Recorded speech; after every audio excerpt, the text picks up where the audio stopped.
So, what are the top three stories of the week? Stick around and find out, folks. Let's get things started. You're listening You're listening to Pilgrims Grey Chronicles top three stories of the week. The world's gone strange, but we love a good peek. From shadows deep to the global stage, we bring the truth from age to age. With harmony bold and a skeptical tone, we dig up the news they don't want known. So stoke the fire and have a seat. This week's top three can't be beat. Pilgrims Grey Chronicles. All right, folks. It's Friday night again. Thank God that it is, because I cannot wait to not get up at 5 o'clock in the morning. I think more than actual work itself, that is what wears me out by the end of the week. Getting up so early in the morning when my body is still like, what are you doing? Why are you getting up at 5 in the morning other than to pee? And so I want to have our stories tonight a little bit shortened, because I want to go back over Wednesday night's failed audio recordings, fooling around with a new software program. I'm still ironing out the bugs of it, trying to figure it out. So I apologize. I will get to the 3 Instagram videos that I was sent in and present them to you this evening with an abbreviated 3 stories of the week. I don't really need to spend a whole lot of time on all 3 of them, because much of it's already been rehashed. I just wanted to share my thoughts on some of it that I've been thinking about lately. But you know what? Draw near. All of you fellow pilgrims, come into the inn, off the road, Pilgrims Grey Chronicles. Robert Clark, your host. The road tonight winds through shadows where truth and lies wrestle for our attention. 3 stories stand before us: the assassination of Charlie Kirk and the flood of deception that followed, whispers in the sky of chemtrails and men who would rewrite the heavens, and the rising cry of false flag as every fire is branded conspiracy. And these are not just headlines, they are markers in the war of seeds, signs in the fog. So tighten your cloak, hold your lantern high, and walk with me into tonight's top 3. So story 1, before we get started on this girl in the video up here, Charlie Kirk's assassination in this disinformation storm. Look, the sudden and violent death of Charlie Kirk, for some, it's a national tragedy. It really should be for everybody. No, anybody dying is not a good thing. And I know all of us, when we hear that, think, but did he die? And I don't know. We can only go by what we see necessarily, but we also understand that we're lied to constantly. So for many of us, this is immediately becoming a breeding ground for rumors, foreign manipulation, and every flavor of online conspiracy. Russia, China, Iran have all been accused of fanning the flames, but within minutes, whole communities declared ritual killing, deep state hit, staged event. And I've been among that, just looking at what I see, and I've made my own conjectures. I believe I stated that I think what probably happened is he bit the hand that fed him in a couple of areas that they didn't like. But the bottom line is that is just an educated guess. I don't really know. There are others who will say, no, he was an ardent supporter of Israel, and he was. However, I also know that he also spoke out against certain aspects of the nation of Israel, just like I do. And so when you do that, depending on what you're doing, how you say it, when you say it, uh, and when you're that influential, it can get you into a lot of trouble. But the bottom line is, I can't say with any certainty. I'm just awaiting, like everybody else, what will come of this. I'm looking for the fruit. Is it going to be bad fruit? Probably. But I know everybody's hoping for good fruit. I have a feeling just by looking at the initial things that are going on, it really looks to me like their plan is to utilize this to crack down on speech, because they sent Pam Bondi out to talk about hate speech not being free speech. And I put a reel out about it where I'm like, yeah, yes, it is. Just because Pam Bondi says hate speech is not free speech doesn't mean she's right. Constitutionally, hate speech is protected speech. Hate to say it, but it's true. Um, and who gets to define hate anyway? As we've seen, people love to do things like this where they can, especially government, where they can define it any way they want to shut down whatever they want, whenever they want. It's not a good area to go. If somebody is using speech that is hateful to you, counter it with a the Lord rebuke you or correct them. Give good information. You know, it's really better to have a battle of ideas. If they want to insult you personally, just stick to the topic and let those kind of bombs drop. Not, you know, you don't have to return evil for evil, right? And I think one of the greatest evils is just shutting down speech altogether. And that seems like that's what they want to do, which is really sad. So, what does this reveal anyway? That in our world, truth is the first casualty of chaos, right? When lies multiply faster than facts, we are reminded of the words of Jesus, right? That Satan is the father of lies and deception will mark the last days. I mean, Jesus warned us twice about it in Matthew, right? At the beginning and at the end. So we can mark it down that it's going to be a season of deception like no other. And not a little season. Oh my gosh, I'm so tired of little season. But not tired of the brothers who believe it. You know, we probably agree on a whole lot of other areas, just not that one. And I've made the case that I don't see it as Satan's little season, all these different structures and the things that went on. I see it as one more attempt by the gods and demigods that still live among us to have their one world order. They keep trying to institute it, their rule here like they had before the flood, and it keeps being put down by God, I believe. He keeps shutting it down because it's not the time to do it. The time will come, and I think it's coming really, really soon. We can all see it all forming together when they finally get their wish and they have their last little hurrah on earth before they're tossed. So, you know, I would just ask myself, how does disinformation serve the powers that are behind the curtain? Right? I mean, it divides, first of all. If you can get people fighting over versions of the story, they'll never unite to ask the right questions. Governments, intelligence groups, even spiritual principalities thrive when the masses are confused. And the Tower of Babel wasn't just about language and confusion, it was about division. Division scatters, and scattered people are easier to rule, or can be.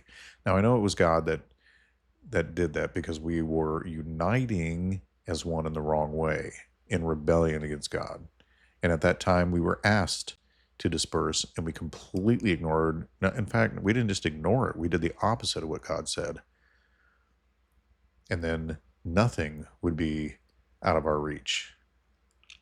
And with the help of these little g gods, things would have gotten really bad really fast. But it didn't matter. They still keep trying to reestablish Babel over and over, or the pre-flood world. And that's what you're finding when you see the weird architecture. It's what you're finding when you see the cataclysms. It's what you're finding when you see all this weird Tartarian stuff and so on, or even the rule of the Byzantine Empire. All of these different things that you're seeing are just these same angelic beings and their offsprings and adherents following them, um, to have the world the way they want it to be apart from God.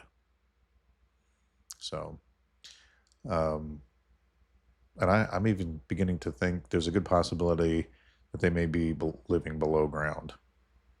And I plan to do a future show on it. You know, the possibility that maybe even the pyramids are some sort of energy source to feed the underground area as well, or at least at one time. Um, Perhaps preparing for the coming cataclysm of the flood, because the Book of Giants talks about a set of brothers, giants, that were also warned in dreams by their angelic parents what was coming possibly on the earth. So they may have had time to prepare a whole world underground built by these Nephilim and little g gods to survive the flood. All right, so story 2.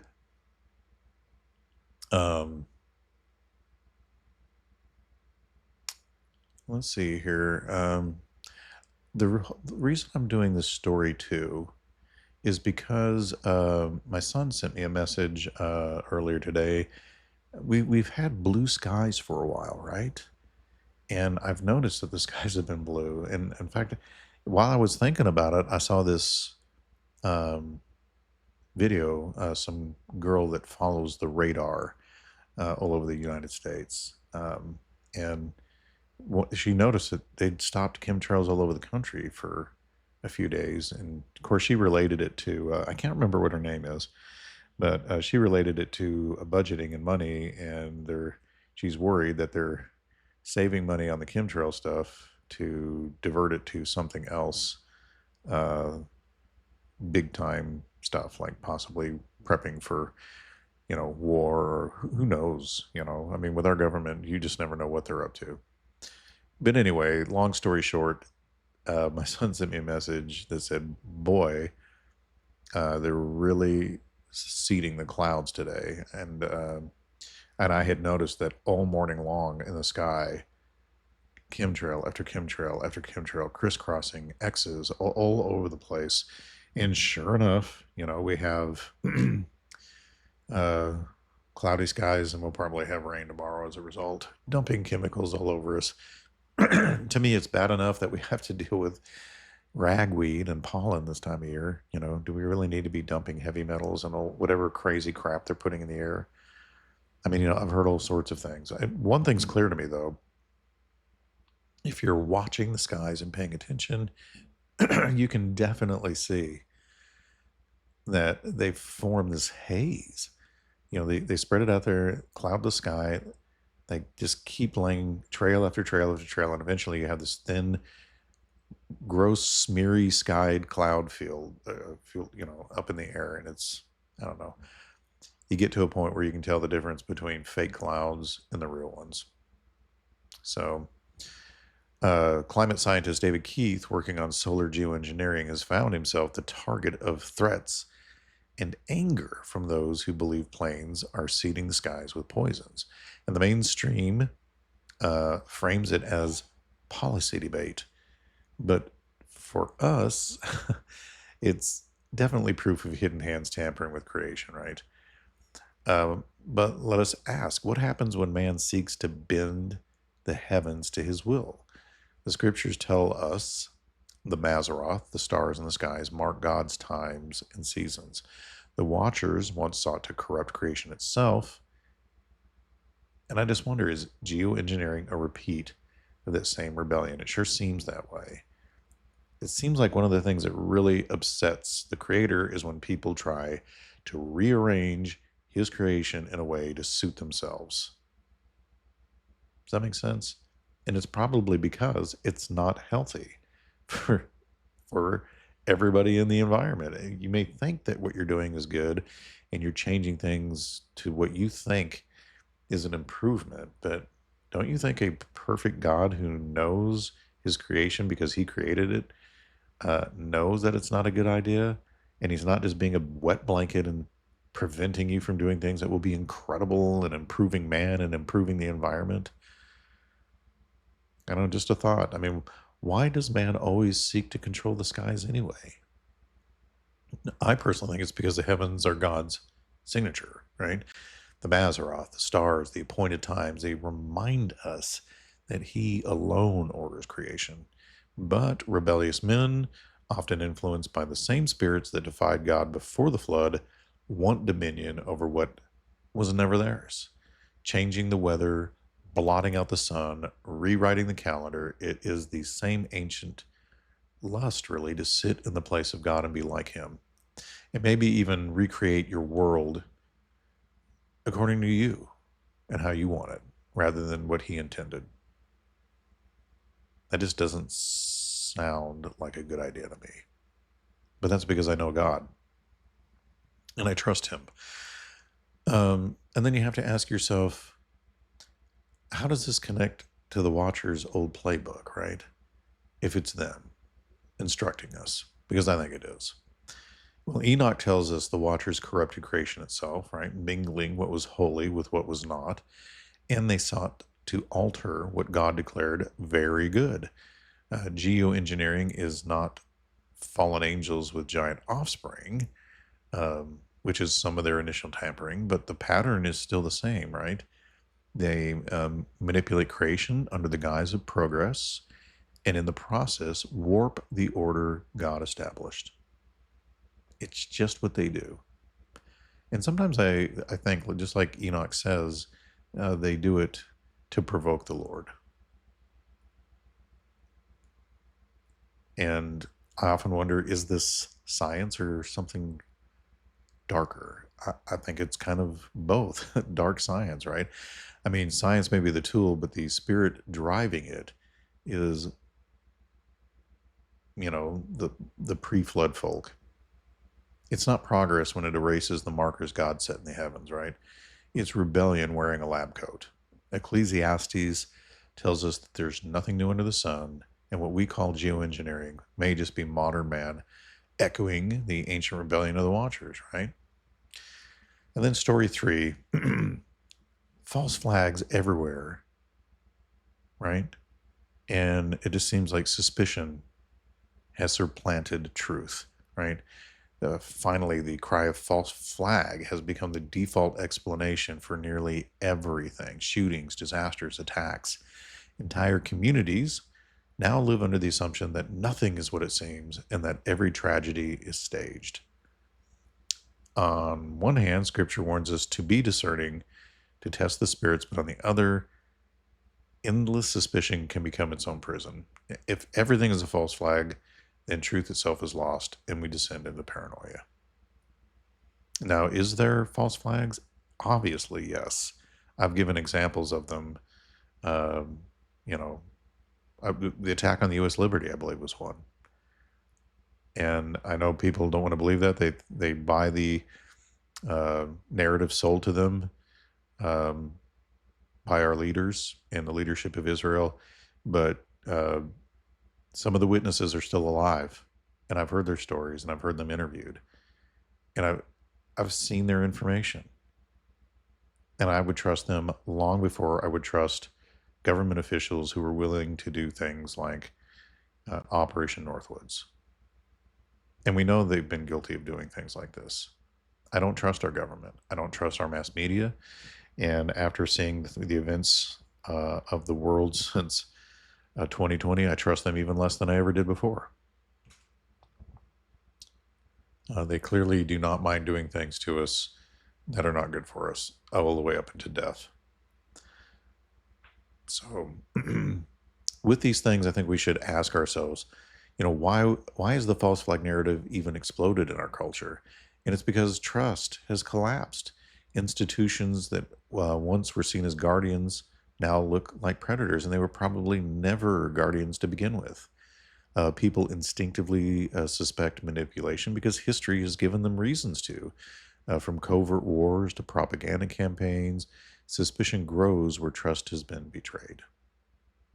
In fact, I think the whole idea was that they built up trust so that they could deceive you with the things that they saw in the future they wanted to trick you with. So in other words, They tell you the truth right up front. And this is kind of what controlled opposition even is. You tell all these truths, these 90% truths, so that you can get that 10% to push the masses into the area that you want 10 years from now. And it seems pretty clear that that's what Operation Mockingbird with our CIA is all about, operating through 24-hour news channels, mass media, um, movies, games, music. Just be aware of it so your eyes are open, So I know it kind of ruins movies to a degree, because once your eyes are open and you understand what they're about and you know what to look for, just like it was either Albert Pike or Manly P. Hall mentioned that once man recognizes their symbolism and their communications and how they communicate through symbolism, it will be their downfall, because we'll all see it. Oh, there's the number 33 again. There's a number 11. There's the number, and all their little symbols, their little, hand gestures, shakes, their as above, so below fingerings. You see it on their clothing. You see it on their signs. It's everywhere. You just need to know what to look for. And once you do, you'll be looking at movies and you'll be like, oh yeah, there it is. Oh, there's another one. Oh, there's this. It's almost more fun to spot the stuff in the movies than it is to actually watch the movie. Anyway, how does this mirror distrust of rulers and elites? When rulers govern by lies, the people assume lies in everything that they say. That's kind of where I am now. I don't trust them. I will check everything they say. I feel like I should never have trusted them to begin with. But my heart is that, sometimes we think that people think like we think, and they don't. Like, I think to myself, I would never do that. I would never do what they're doing, so it doesn't dawn on me that they would actually do it. Does that make sense? Like, you don't want to believe that your news people, your politician, your favorite person in the media or whatever would lie to you, but they do all the time. And think nothing of it, it seems. Maybe some of them do. Maybe some of them have a guilty conscience and it bothers them. And so they start to try to spill the beans or, uh, be a whistleblower, but they rein them back in, either by threatening them with, pumping them full of drugs or just offing them. Oh, yeah, he jumped off a bridge. Sure, he did. Okay. Or people in perfectly good health dying of heart attacks suddenly because they spoke out. So, when leaders deceive, the sheep scatter. False flag thinking is the modern echo of ancient Israel's cry, our leaders devour us, and the prophets prophesy falsely. That's why we're having a massive surge in false flag accusations. You can't blame, I see a lot of people saying things about the Charlie Kirk thing, saying this, that, or the other thing. We shouldn't be jumping to conclusions. But it's hard not to when they lie to us so much. It's like you can't believe anything they say. So you kind of have to just wait to really see how things shake out and look at, like the Lord told us, look at the fruit of it. What's going to come of the fruit of it? And I don't mean necessarily, like, for the government, their fruit that they think will be good is their ability to control us through restricting free speech. They would consider that good fruit. I don't. I don't consider that good fruit at all. So, from a Christian perspective, God brings liberty. Liberty and freedom, marked with, of course, walking with his righteous way of living. So, how do we walk between blind trust and blind suspicion? I don't know. It's a tough one, isn't it? I say by anchoring truth in God's word, not man's spin. That's the key. Yes, obviously are false flags. History confirms it. we know about it. Most of you are smart enough in this audience to know, you know, um, about these things. You're paying attention. But paranoia sees only shadows and forgets the light, right? Sometimes the balance is testing the spirits, not gullible to lies, but not enslaved to endless suspicion. There are trustworthy people out there. And you just have to pray to the Lord for discernment. And discernment means holding fast to Christ as truth so we don't mistake every storm for a scheme. Right? I know I can be guilty of it. I mean, and it's hard not to be. Like, I saw a post today from, I'm going to forget his name.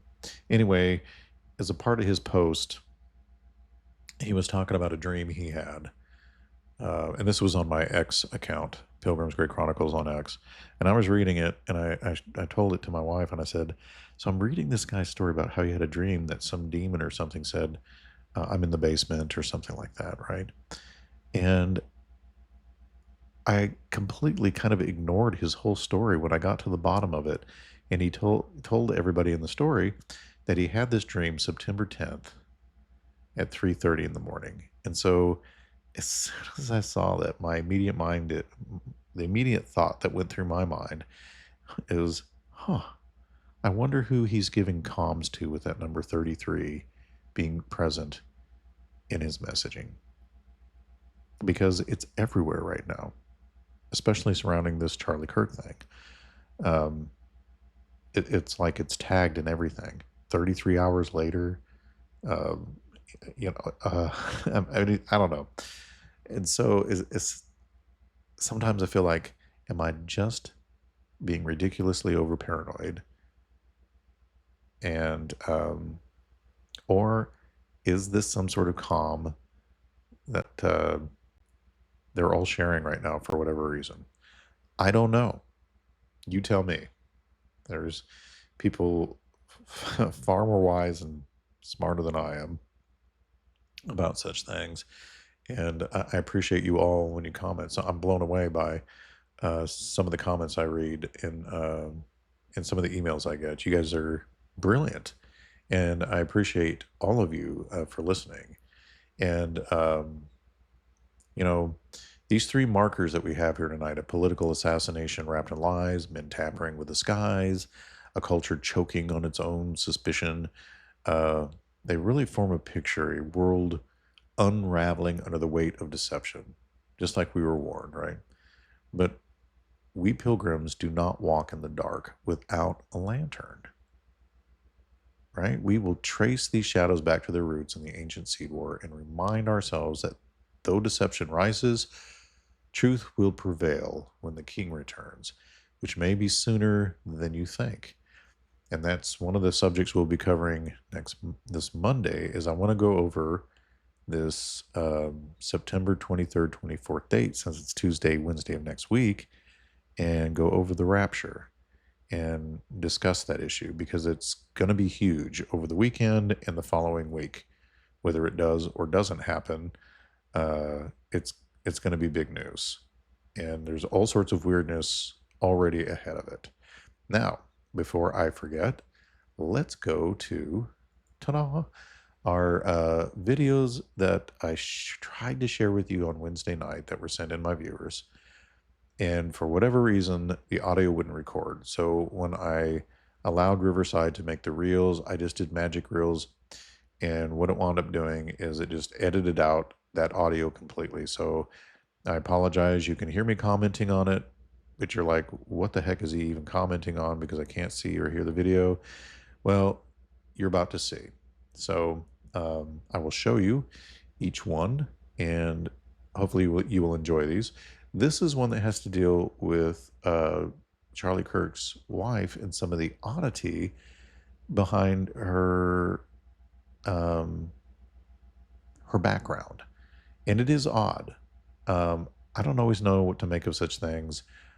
I'm just a simple working guy that reads a lot, loves Tolkien, is a Christian, and is trying to figure things out in this world as best I can in a way that would make God happy, using wisdom and discernment. So here we go. Kaboom. 2012 wins Miss Arizona, competes in Miss USA, a pageant owned by ... Trump. Okay, want to know something really weird? So she had said in a podcast that she had never competed in pageants and had never done any modeling before, until one day she receives an invitation in the mail to become a model and start doing pageants. And the pageants that she started doing were Miss USA pageants owned by Trump. So she modeled for Trump. She was one of Trump's pageant girls.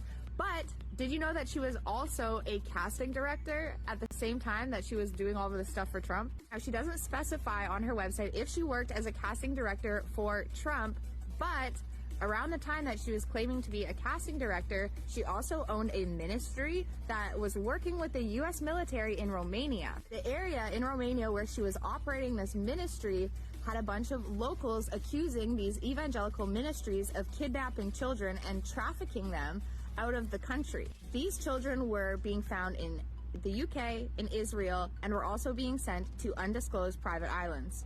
Locals demanded authorities look into it, but they never did. Now, Charlie Kirk really wanted the Epstein files released, but did his wife? Prior to marrying Charlie Kirk, she was a multi-millionaire on her own, and since his passing, she's also amassed all of his wealth plus an additional at least $5 million in donations.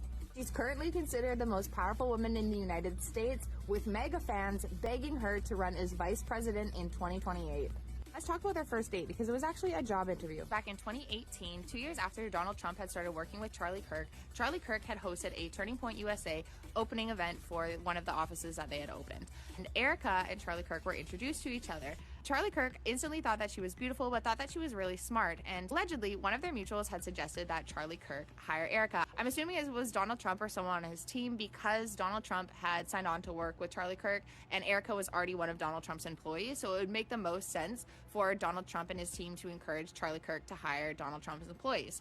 Anyways, Charlie Kirk DM'd Erica, invited her for a job interview. The job interview ended up turning into a date, and Erica allegedly had said, "You're not going to be my boss, you're going to be my boyfriend." It just seems suspicious. 2012. Yeah. Well, it really does, doesn't it? I mean, again, I don't want everything to be, but man, there's just so much weirdness surrounding all of this, is there not? There really is. And the second one here, there's some really weird connections. And this is kind of an odd, it's just, there's so many bizarre connections throughout this whole thing. So many bizarre connections. And let me, I think this is set up to go. So let's just check it out. Connections keep getting weirder and weirder. So right at the end of this press conference where Kash Patel announces that they caught Charlie Kirk's killer, Tyler Robinson, Kash Patel ends it with Charlie Kirk, "I'll see you in Valhalla." Lastly, to my friend Charlie Kirk, rest now, brother. We have the watch, and I'll see you in Valhalla. Now, what's interesting is that one of the pictures that they put out of Tyler Robinson shows Tyler Robinson in his bedroom next to his computer. On the computer is a picture of an island.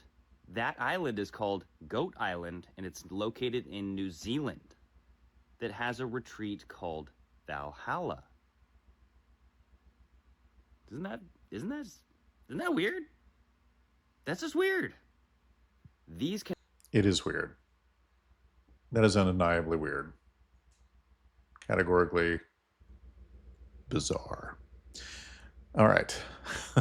I mean, what are the odds, right, of him saying that and just, I don't know. Again,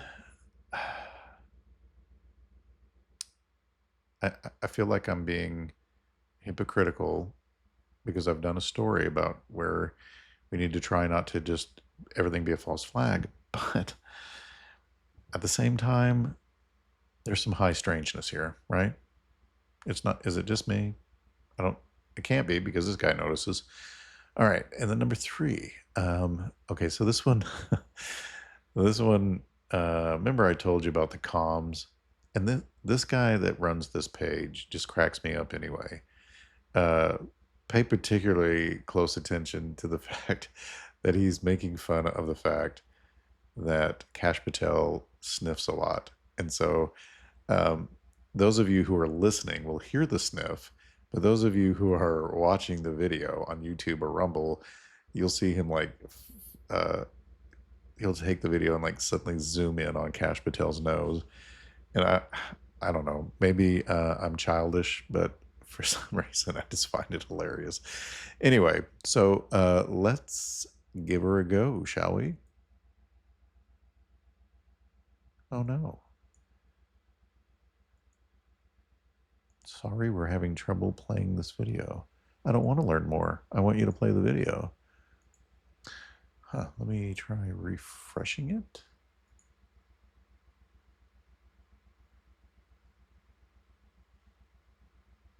Boy. Well, maybe he got rid of the video. That's a shame because I really wanted to share it with you all. I'm looking and I no longer see it up here.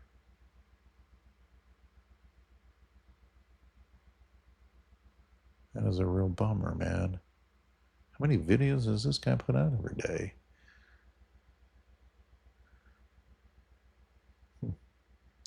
Well, I am not seeing it any longer, but I do have another video I could share with you from this gentleman that is hilarious. At least to me it is. I know we don't all always share the same sense of humor. Come on, man. Where's that number 33? This is a bummer.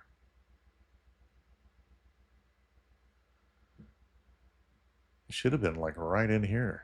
Oh, there he is. Okay, let's try this again. I'm so sorry, folks. And go. And of course, I didn't have it unmuted. Let's try it again. All right. 3 hours. All of that is being triaged by the FBI because that's what we do.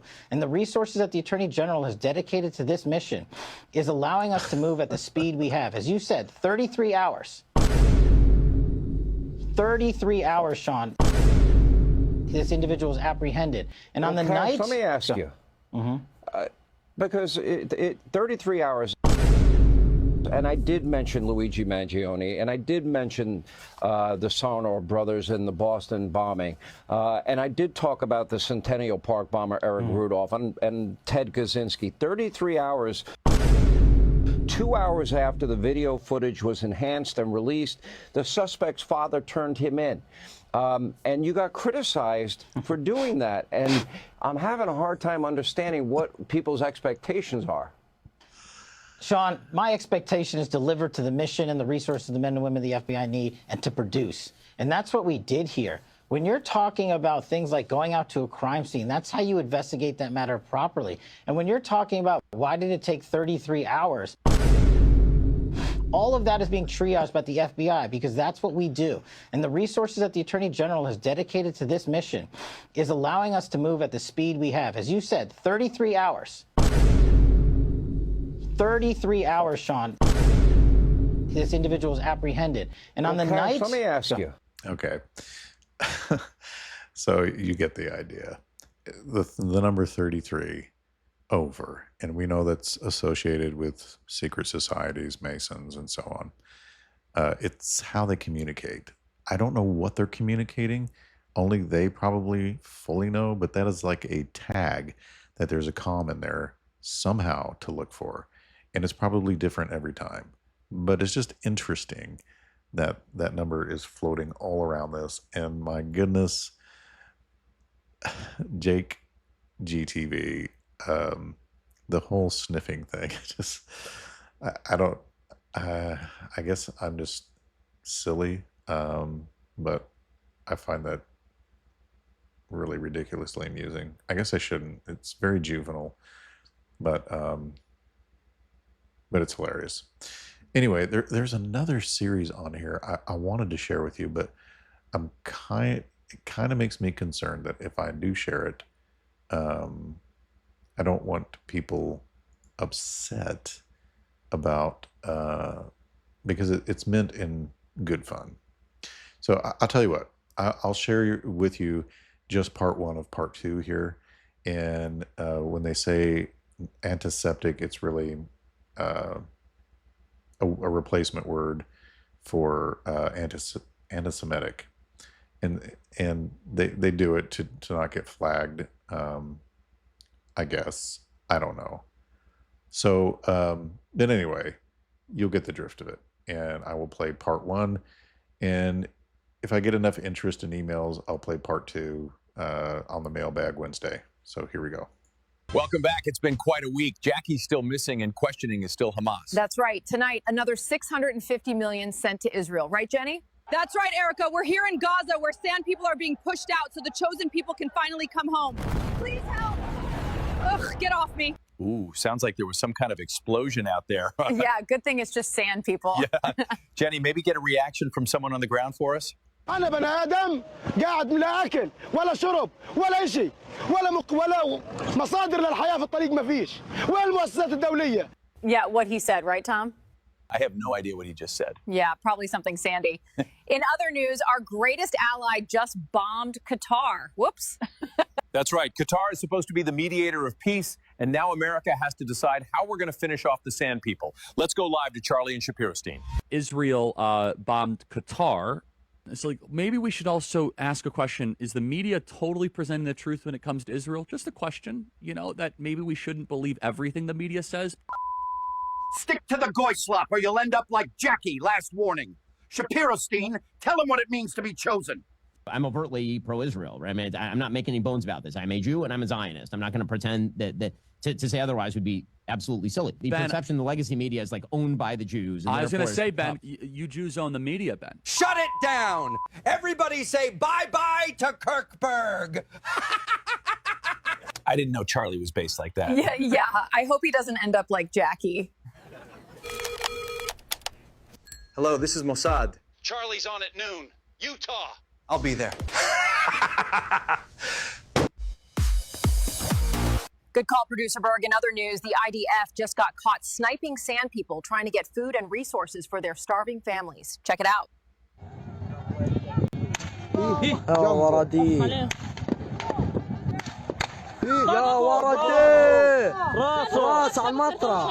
Those people are literally Satan. Yeah, you're talking about the sand people, right?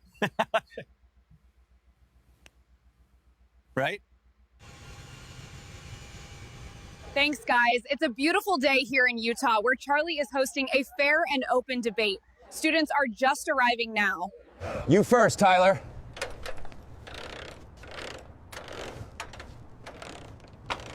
We're here at Utah Valley University where many are bracing for Mr. Kirkberg's new round of antiseptic hate about loving Jesus.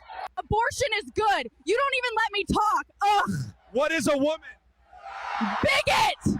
What do you think of Charlie? Fascist! Racist! He should be not alive just for having an opinion. Truly, the marketplace of ideas. Wow. We need to thank God and turn to Jesus Christ. Welcome back. It's been quite a week. Jackie's. There you go. So obviously meant to be satire.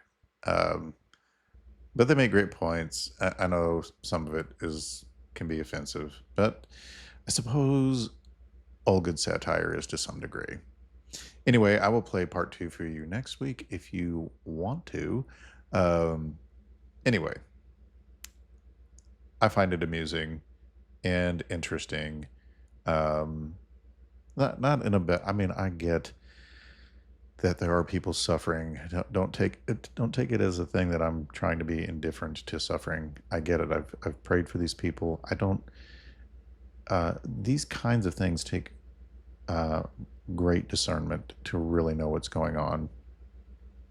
And I don't have all the information, but it is good to see things from all points of view, to hear all the different sides, and then use the wisdom that you're hopefully asking for from God to be able to make choices that are based on discernment from Him. Does that make sense? I hope that makes sense to you. Anyway, I hope all of you have the best weekend of your lives. I'm going to be doing a lot of prepping for my Monday show, which will be dealing with the rapture and September 23rd, 24th. I know some people are hardcore kind of date setting and others are just hopeful. And, some are like me that watch every September because of the Feast of Trumpets, because I think there's a good biblical case to be made for that, as well as for the rapture in general. So, and I will make that case Monday if you want to hear it. I will try to utilize the full counsel of Scripture on the subject and history. I will also explain why it's not just something that came about in the 1800s. There are early church fathers who, at the very least, believed in a rapture, some in a pre-tribulation rapture, others not. See, even the early church fathers couldn't agree on the subject, but I think it was made intentionally to not be clear with some level of fog of war, because we are in a war, right? Not everything in Scripture, like even Jesus, when he spoke in parables, did it on purpose for those who love him and have ears to hear. It'll be easier for them to understand. But for those who are perishing or who don't care or who have ulterior motive or, are part of the enemy side, they won't fully get it. And I think that's intentional. You don't want to telegraph all of your moves, right? Because if he had, then they would never have killed Jesus. We know this because Scripture literally says if they knew who he was, he would never have crucified him, because it's their downfall. It's their legal downfall. And they love to play their legal lawyer games, these rebellious sons of God. Well, and ultimately they've already lost as a result of blowing that one. So again, everybody have an awesome weekend, and I will see you Monday night.